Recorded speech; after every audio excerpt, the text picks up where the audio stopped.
अस्सलाम वालेकुम गाइस, आप देख रहे हैं entertainment craft YouTube channel. Guys, आपने देखा सनफे आन की 19 मार्च वाली एपिसोड में एलसीज को एडवेंचर कोर्स पे भेजा गया, जिसमें पहली लिस्ट में नाम था रबिया का, सिद्रा का, आरजू और नेथमी। इन चारों का नाम एडवेंचर कोर्स के लिए आया।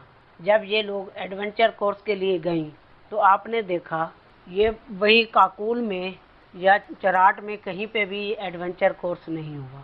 आपने देखा कि ना तो पैराग्लाइडिंग से उतरते वक्त इसको दिखाया गया है रबिया को, और ना ही सही तरह से उड़ते वक्त दिखाया गया है। उड़ाते हुए पहले रबिया की ही शक्ल दिखाई गई है, बाद में किसी और कैडेट को, मेल या फीमेल को, एडवेंचर कोर्स पे पैराग्लाइडिंग के लिए भेजा गया है। आपने देखा कि ये जहाँ पे ये पैराग्लाइडिंग के लिए उड़ती हैं तो नीचे देखें तो वहाँ पे ये पानी है, और ये इलाका बिल्कुल सारा वही खानपुर डैम वाला है। और ये खानपुर डैम में ये पैराग्लाइडिंग जो होती है, इस पे ऐसे दिखाया जाता है कि ये पैराग्लाइडिंग हो रही है, लेकिन वो एक नीचे बोट होती है जिस बोट के साथ वो रस्सी बंधी होती है, क्योंकि वो बोट वाला इस पैराग्लाइडिंग को कंट्रोल कर रहा होता है, और वहाँ कोई भी जाके पैराग्लाइडिंग कर सकता है।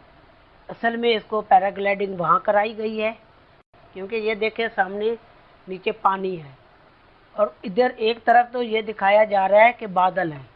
जहाँ पे रबिया का चेहरा दिखाते हैं तो पीछे बादल होते हैं, वैसे आसमान बिल्कुल साफ दिखाया जा रहा है। शक्ल नहीं आती तो वहाँ देखें कि बिल्कुल आसमान साफ है।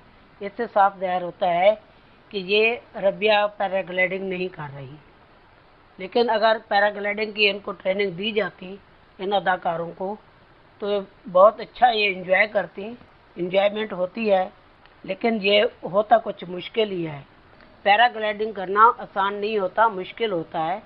और जब ये नीचे उतरती हैं रबिया तो ये खानपुर डैम वाले ऑफिस के बिल्डिंग ही दिखाई जाती है, और ये पहाड़ जो हैं ये बिल्कुल वही खानपुर डैम वाले हैं। इस पे हम ड्रामे के पे तनकीद नहीं कर रहे, असल में हम ये आपको बताना चाहते हैं कि ये जो पैराग्लाइडिंग हुई है ये खानपुर डैम में हुई है। ये सब कुछ बताने का हमारा मकसद ये है कि आपको भी पता हो कि पैराग्लाइडिंग कहाँ पे हुई है। और जो असल में एलसी और कैडेट होते हैं, एलसी जीसी, सब लोग ये पैराग्लाइडिंग करते हैं, एडवेंचर कोर्स पे जाते हैं और ऐसे ही स्ट्रांग होते हैं।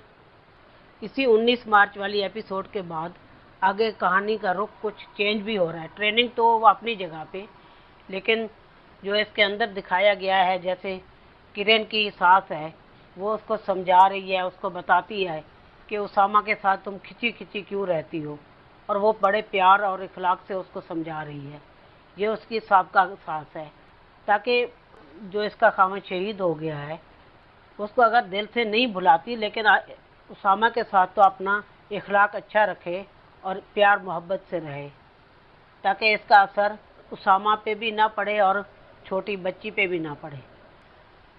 जिस तरह से ये कि किरण की सास इसको समझा रही है, हकीकत में भी आर्मी में कोई शहीद होता है तो वो भी इसी तरह ही अपनी बेटियों को, बहू को समझाती हैं कि वो दिल पे इस बात को ना ले, जो शहीद होता है उसके पीछे इतना अरसा इस तरह से रोते नहीं रहते, शहीद तो जिंदा होते हैं। किरण की सास की एक बात मेरे दिल को लगी कि अगर इस आर्मी के शोहदा की बीवियां इस तरह से, बीवियां माएँ रोती रहीं, तो बॉर्डर पे लड़ने के लिए कौन जाएगा। ये बहुत अच्छी बात की। तो इस तरह से कोई भी फौजी बॉर्डर पे लड़ने के लिए नहीं जा सकेगा। इस कहानी का रुख इसलिए आगे तब्दील हो जाएगा क्योंकि आने वाली एपिसोड में आप देखेंगे कि किरण का मेजर उसामा के साथ बड़ा अच्छा इखलाक होगा और वो इस तरह से खिंची खिंची नहीं रहेगी। गाइस, इसमें एक चीज़ और दिखाई गई है जिसमें रबिया और महजबी की आपस में लड़ाई है। और इस बार जब ये छुट्टियों से वापस आई हैं तो रबिया और महजबीन दोनों को एक ही रूम दिया गया है, ताकि ये एक साथ रहेंगी तो इनकी सुलह होगी। और दूसरा, और आपने देखा कि महजबीन की गन का फ्लैश एडर गुम हो गया था।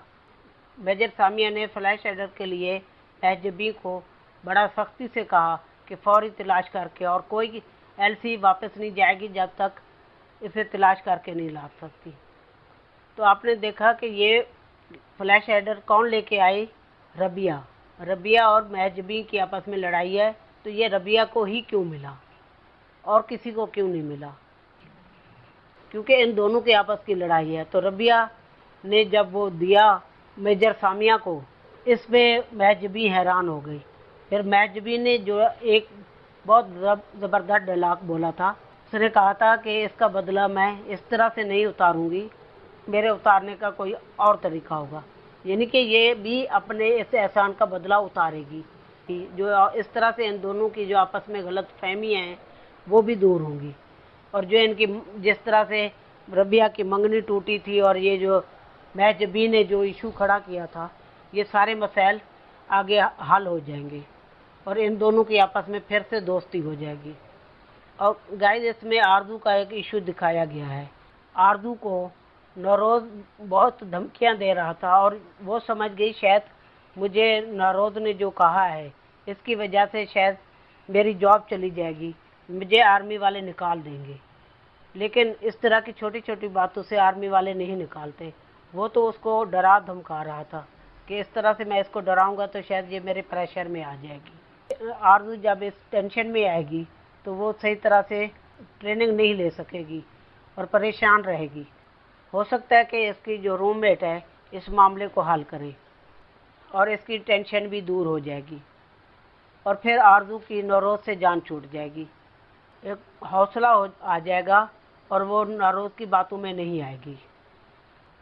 तो गाइस, आपने एक चीज़ और नोट की है इसमें, जो मैंने अपनी पिछली वीडियो में बताया था कि इन लोगों को आगे ट्रेनिंग के लिए भेजा जाएगा और वहाँ खाने के लिए कम दिया जाता है। जैसे अब इन लोगों को पानी दिया गया है तो एक एक बोतल पानी की है। ये पूरा इनका टूर जो है ये इसमें सिर्फ एक एक बोतल पानी की होगी, इसी पे सब गुजारा करेंगे। तो अगर एक एलसी का पानी ख़त्म हो जाता है तो दूसरी से लेके पिएगी तो उसको और पानी नहीं मिलेगा। ये हकीकत में भी ऐसे ही होता है, ये सिर्फ इस ड्रामे में नहीं दिखाया गया, हकीकत में भी ऐसे ही होता है।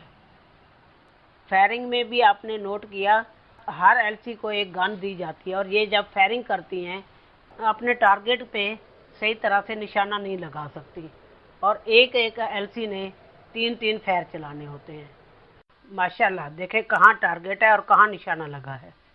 जबकि ये आर्मी वालों को जो गन दी जाती है इसका निशाना बहुत ज़बरदस्त होता है और टारगेट पे बड़ा आराम से लगता है। गाइस, आपने देखा कि हर गन के साथ ये एक बैग टाइप लिया होता है इन लोगों ने, और ये इसलिए होता है कि इसके जितनी भी फायर चलाएंगे उनके खौल साथ लेके जाएंगे।